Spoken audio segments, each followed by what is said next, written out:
முதல் வாசகம் ஏசாயா ஆகமம் அதிகாரம் 58 திருவசனங்கள் 1 முதல் 9 வரை. பேரொலி எழுப்பி கூப்பிடு, நிறுத்திவிடாதே. எக்காலம் முழங்குவது போல் உன் குரலை உயர்த்து. என் மக்களுக்கு அவர்களின் வன் செயல்களையும் யாக்கோப்பின் குடும்பத்தாருக்கு அவர்களின் பாவத்தையும் எடுத்து கூறு. அவர்கள் நேர்மையானவற்றை செய்யும் மக்களினம் போலும் தங்கள் கடவுளின் கட்டளையை கடைபிடிப்போர் போலும் நாள்தோறும் என்னை தேடுகின்றார்கள்.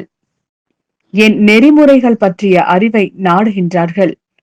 நேர்மையான நீதி தீர்ப்புகளை என்னிடம் வேண்டுகிறார்கள். கடவுளை அணுகி வர விளைகின்றார்கள். நாங்கள் உண்ணா நோம்பிருந்த பொழுது நீர் எங்களை நோக்காதது ஏன்? நாங்கள் எங்களை தாழ்த்தி கொண்ட போது நீர் எங்களை கவனியாதது ஏன் என்கிறார்கள். நீங்கள் நோம்பிருக்கும் நாளில் உங்கள் ஆதாயத்தையே நாடுகின்றீர்கள்.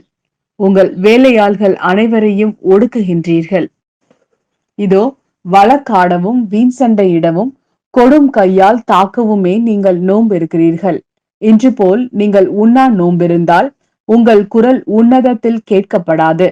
ஒருவன் தன்னை ஒடுக்கிக் கொள்ளும் நாளையா நான் உண்ணா நோம்பின் நாளாக தெரிந்து கொள்வது? ஒருவன் நாணலை போல் தன் தலையை தாழ்த்தி சாக்கு உடையையும் சாம்பலையும் அணிந்து கொள்வதா எனக்கு ஏற்ற நோன்பு? இதையா நீங்கள் நோன்பு என்றும் ஆண்டவருக்கு உகந்த நாள் என்றும் அழைக்கின்றீர்கள்? கொடுமை தலைகளை அவிழ்ப்பதும் நுகத்தின் பிணையல்களை அறுப்பதும் ஒடுக்கப்பட்டோரை விடுதலை செய்து அனுப்புவதும் எவ்வகை நுகத்தையும் உடைப்பதும் அன்றோ நான் தேர்ந்து கொள்ளும் நோன்பு? பசித்தோருக்கு உங்கள் உணவை பகிர்ந்து கொடுப்பதும் தங்க இடமில்லா வறியோரை உங்கள் இல்லத்திற்கு அழைத்து வருவதும் உடையற்றோரை காணும் போது அவர்களுக்கு உடுக்க கொடுப்பதும் உங்கள் இனத்தாருக்கு உங்களை மறைத்து கொள்ளாதிருப்பதும் அன்றோ நான் விரும்பும் நோன்பு? அப்பொழுது உன் ஒளி விடியல் போல் எழும். விரைவில் உனக்கு நலமான வாழ்வு துளிர்க்கும். உன் நேர்மை உனக்கு முன் செல்லும். ஆண்டவரின் மாட்சி உனக்கு பின் சென்று காக்கும். அப்பொழுது நீ ஆண்டவரை மன்றாடுவாய், அவர் உனக்கு பதிலளிப்பார். நீ கூக்குரலிடுவாய், அவர் இதோ நான் என மறுமொழி தருவார்.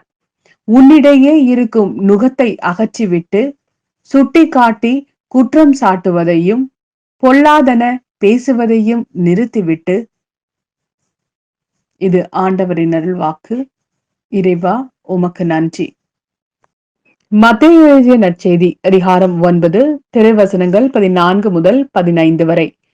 பின்பு யோவானின் சீடர் இயேசுவிடம் வந்து, நாங்களும் பரிசேயரும் அதிகமாக நோம்பிருக்க உம்முடைய சீடர்கள் ஏன் நோன்பு இருப்பதில்லை என்றனர். அதற்கு இயேசு அவர்களை நோக்கி, மணமகன் தங்களோடு இருக்கும் வரை மணவிருந்தினர்கள் துக்கம் கொண்டாட முடியுமா? மணமகன் அவர்களை விட்டு பிரிய வேண்டிய காலம் வரும். அப்பொழுது அவர்களும் நோன்பு இருப்பார்கள்.